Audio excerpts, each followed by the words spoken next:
Paz do Senhor, povo de Deus, que Deus abençoe a sua vida abundantemente. Aqui é o evangelista Miguel de Souza falando da cidade aqui do estado do Rio Grande do Sul, mais precisamente da capital de Porto Alegre, né? Estamos já com bastante chuva ultimamente e um frio intenso aqui na capital. Então, estou com a minha Bíblia aberta aqui no livro de Provérbios, capítulo 28, versículo 13. Apenas um versículo para a nossa meditação e regra de fé. Diz assim a palavra de Deus: O que encobre as suas transgressões nunca prosperará, mas o que confessa e deixa alcançará misericórdia. Texto muito conhecido da maioria do povo de Deus.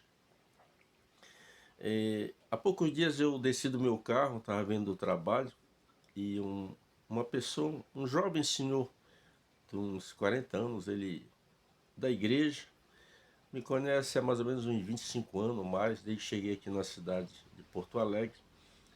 E ele me procurou, me abordou e disse: Pai, Miguel, eu precisava falar com o irmão mesmo. E abriu o coração para mim sobre algo que ele havia cometido de errado, né?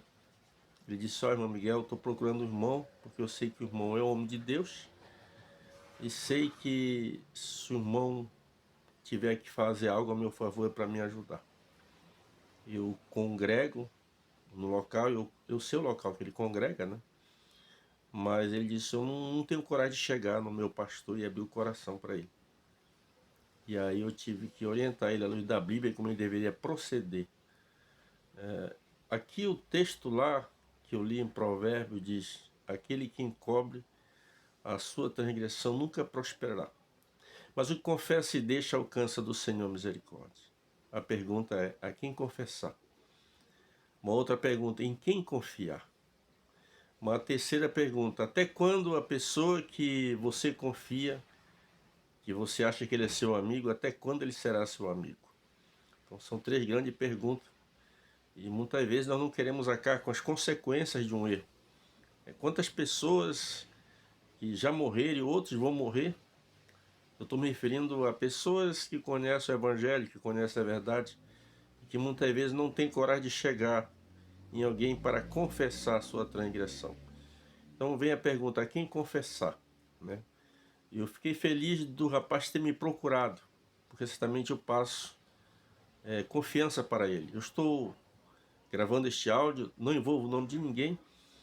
Essa pessoa não é inscrita no meu canal, e se algum dia for inscrito, ele nunca vai imaginar que é ele, porque eu jamais comentaria qualquer coisa que envolvesse a vida de uma pessoa, porque dentro da ética ministerial a gente aprende que quando alguém chega em nós e abre o coração, a gente leva aquele para o túmulo.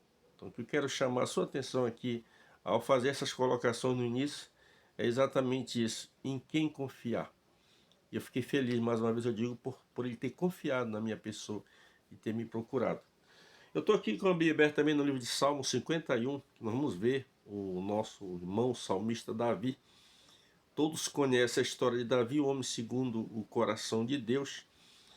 O nosso irmão Davi, ele teve em torno de 12 esposas, ele teve em torno de 10 concubinas, ele teve em torno de 21 filhos homem e uma filha mulher apenas. A gente vai ver que este homem, segundo o coração de Deus, eu ao longo desses anos de fé, mais de 50 anos de fé, eu tenho lutado para descobrir na essência mesmo por que Davi era o coração segundo o coração de Deus. É claro que eu já descobri muitos aspectos que eu poderia apontar aqui, né? Mas esse aqui é um dos aspectos que dá a entender por que Davi tinha um coração segundo o coração de Deus. É algo muito extraordinário. Em toda a Bíblia, é o único homem que a gente vê Deus dizendo desta forma, usando um profeta, para falar que ele tinha um coração segundo o coração de Deus. Mas o fato dele ter o coração, o homem, segundo o coração de Deus, isso não impediu dele transgredir a lei do Senhor. E ele conhecia bem a lei de Deus mais do que eu e do que você. Foi chamado, foi um grande estadista, né? Além de um grande estadista, ele foi também um grande poeta, um grande escritor, homem muito usado por Deus, a pessoa de Davi. No Antigo Testamento, eu tenho duas pessoas que eu admiro muito, é o nosso irmão Moisés e a pessoa de Davi, né?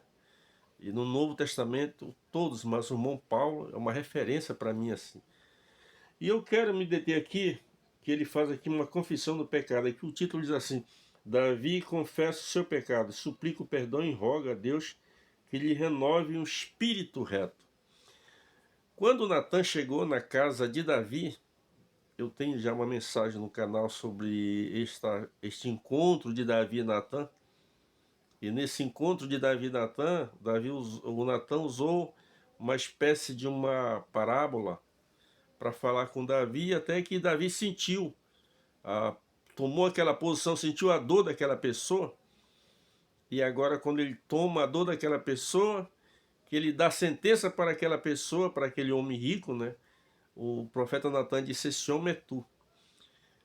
O Davi poderia ali ter pegado uns soldados, a sua segurança, as pessoas que faziam parte do quartel dele, o próprio um dos líderes do exército dele, poderia ter mandado, quando Natan saísse dali, mandasse matar Natan. Mas ele, em vez de agir com autoridade, ele reconheceu o seu erro e reconheceu a sua transgressão. E este salmo aqui é um salmo de confissão. Davi está aqui confessando, reconhecendo o seu pecado. O grande problema do ser humano é que ele não reconhece que é pecador, ele não reconhece seus pecados e não recorre a Cristo, que é a pessoa capaz de purificar os seus pecados. Então ele vai passando, os anos vão passando, ele vai pecando, e vai pecando, se torna um pecador quanto mais, e depois então chega um momento que ele fica totalmente distante de Deus. Então a gente olha para a pessoa de Adão e Eva, quando eles transgrediram lá no Éden, a primeira postura foi fugir da presença de Deus, porque o pecado, ele leva a pessoa a fugir da presença de Deus, porque a presença de Deus existe uma santidade extrema, então não fecha. Então, quando a pessoa de Adão observou, ele tentou fugir da presença de Deus. Ele disse: ouvi a tua voz no jardim e me escondi porque estava nu e eu temi.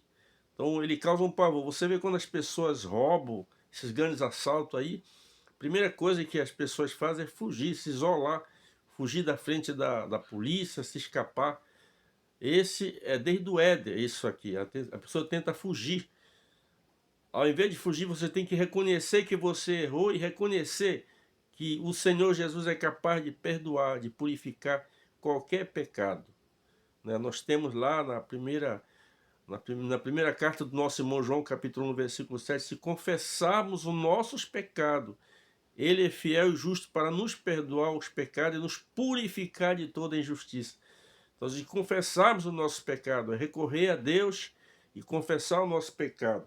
Diz aqui, ó: tem misericórdia de mim, ó Deus, Salmo 50, segundo as tuas benignidades, e apaga as minhas transgressões segundo a multidão das tuas misericórdias. Nosso irmão Jeremias, no livro de Lamentações, capítulo de número 5, versículo 22, ele diz que as misericórdias do Senhor são a causa de não sermos consumidos. 3:22, melhor dizendo. As misericórdias do Senhor são a causa de não sermos consumidos, porque as misericórdias do Senhor, elas se renovam a cada manhã. Então Davi está dizendo aqui, olha: apaga as minhas transgressões segundo a multidão das tuas misericórdias. Você já parou para pensar uma multidão das misericórdias de Deus? Davi está recorrendo aqui a Deus, né? O verso 2 assim: lava-me completamente da minha iniquidade, purifica-me do meu pecado. Você vê a iniquidade aqui. Se você for estudar o conceito de pecado e iniquidade, mas se a gente analisar a fundo, o que seria uma iniquidade? Seria um pecado mais brando. Como assim um pecado mais brando, meu Miguel? Por exemplo, Jesus disse que quem olhar para uma mulher e atentar para ela em seu coração já adulterou com ela. Então isso ali é uma iniquidade. Começou a se formar. A partir do momento que entra a ação, aí se torna um pecado. E o pecado consumado gera morte. Então, a iniquidade, ela é assim, ela começa a trabalhar para se formar um pecado. É por isso que, quando Jesus disse que olhar já em seu coração cobiçou, já adulterou com ela. Porque Jesus está querendo cortar o cordão umbilical, para que o ato não seja consumado. Tá? O verso de número 3 diz assim: porque eu conheço as minhas transgressões e o meu pecado está sempre diante de mim. Essa palavra, o meu pecado. O Davi conhecia as transgressões. Quando a pessoa de Natan disse que esse homem era ele reconheceu o grande erro que ele havia feito. Então ele disse assim, ele refere isso aqui, ó, porque eu conheço as minhas transgressões, ou seja, os erros de Davi. Se você pegar os erros de Davi ali, se você for para o Êxodo 20, quando temos ali o Decálogo, que são os 10 mandamentos, só ali analisando rapidinho, a gente vai observar que Davi infligiu três grandes pecados, três grandes mandamentos ele infligiu ali. Então, desses pecados, se a gente analisar, são três. Em primeiro lugar, a cobiça, ele cobiçou a mulher de Urias. A Bíblia diz, não cobiçarás, certo? Então, ele já cai nessa inflação da lei, ele já infringiu essa lei divina, que é cobiçar. A segunda, não adulterarás, ele já cometeu uma outra inflação de adulterar. E um outro mandamento que ele quebra, não matarás, ele mandou matar Urias. Então, se a gente analisar aqui, só que se você for para o Código Civil Brasileiro, que eu entendo muito pouco, mas se você procurar um advogado criminalista aí, se você for para um delegado de polícia, ele vai encaixar Davi em muitos mais crimes cometidos. Mas só no Decálogo a gente já vê de imediato três grandes erros. Então Davi, aqui ele diz, olha, porque eu conheço as minhas transgressões, né? E o meu pecado está sempre diante de mim. O meu pecado, a única coisa que é meu e é seu é o pecado. Você pode falar com propriedade os meus pecados. A gente olha para ali, quando José estava ali no cárcere, né? E José decifrou ali o sonho daquele moço que trabalhava ali com o rei Faraó. E em seguida, no terceiro dia, ele retornou para trabalhar na sua posição. E José disse, olha, quando tu saíres daqui, faz menção de mim a Faraó. 2 anos depois, quando o Faraó teve aquele sonho, aquele moço agora disse, dos meus pecados eu me lembro. Veja bem, os pecados dele se lembrava, dos meus pecados eu me lembro. E aí foi que ele trouxe a presença de Faraó, o nome de José. Então, o Davi diz que os meus pecados estão sempre diante de mim. O verso 4, contra ti somente pequei e fiz o que os teus olhos é mal, para que seja justificado quando falares e puro quando julgares. Contra ti somente pequei, porque ele havia quebrado esses 3 mandamentos. Na verdade, há 3 formas de pecar. Você peca contra Deus, que nem aqui no caso, quando você transgride a lei de Deus. Você pode pecar contra o seu próximo e você pode pecar contra o seu próprio corpo. Você vê que o filho pródigo disse, contra os céus, que é Deus, pequei, e contra ti, ou seja, o próprio pai dele, quando ele saiu de casa. Então ele reconheceu que tinha pecado contra Deus e contra o Pai. E a terceira forma de pecar é contra o nosso corpo. Pecado. Todo pecado é fora do corpo, mas o que se prostitui peca contra o seu próprio corpo. Então, 3 formas de você pecar. Aqui o Davi está dizendo, pecou contra ti. Ele reconhecia que ele havia quebrado esses 3 mandamentos. Aqui o verso 5 diz assim, eis que iniquidade fui formado e em pecado me concebeu minha mãe. Eis que amas a verdade no íntimo e no oculto me fazes conhecer. O tempo não permite para que a gente vá se afunilando mais o martelo nos comentários, né? Aqui eu vou ler apenas o verso 7 para fechar, diz assim, purifica-me com o isopo e ficarei puro. Lava-me e ficarei mais alvo do que a neve.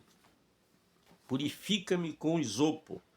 Se você voltar lá para o Pentateuco, para o livro de Êxodo, capítulo 12, quando Deus ali, na noite em que ia ferir os primogênitos do Egito, ele orientou a Moisés que pegasse um cordeiro e pegasse o sangue daquele animal, colocasse naquela bacia e pegasse o isopo que seria para passar nos umbrais das portas da casa. O isopo é uma hortaliça, uma planta, assim, da mesma linhagem da hortelã.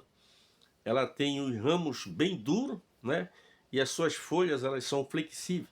Então ali era pegado e colocado. O Davi está dizendo, lava-me com isopo, porque era usado naquela época para o povo judeu quando saiu do Egito, era usado o isopo, nesse caso assim, em caso de purificação, quando a lepra estava numa casa e que vinha ali o sacerdote avaliava, depois ele vinha, era usado este procedimento aí. Também era usado quando alguém cometia uma inflação muito grande. e também quando era feito um sacrifício com um animal. Então era usado esse isopo. Então o Davi diz: lava-me como um isopo e ficarei purificado como a neve. A Bíblia diz que ainda que os seus pecados sejam como o escarlate, se tornarão branco como a lã, ainda que sejam vermelho como o carmesim, se tornarão branco como as neves. Isaías capítulo de número 6, nós temos este texto aí. E é muito importante o poder do sangue de Cristo. Nem tudo está perdido. Ao errar, recorra a Deus, recorra ao seu pastor e abandone. Regra número 2 é abandonar. Aquele que encobre a sua transgressão nunca prosperará, mas o que confessa e deixa, ou seja, abandona, alcançará a misericórdia. Eu e você precisamos da misericórdia de Deus, mas não basta apenas confessar. Nós temos que, além de confessar, nós temos que abandonar. Atentar para as palavras de Jesus para aquela mulher. Vai e não peques mais. Que Deus em Cristo nos abençoe e até o próximo.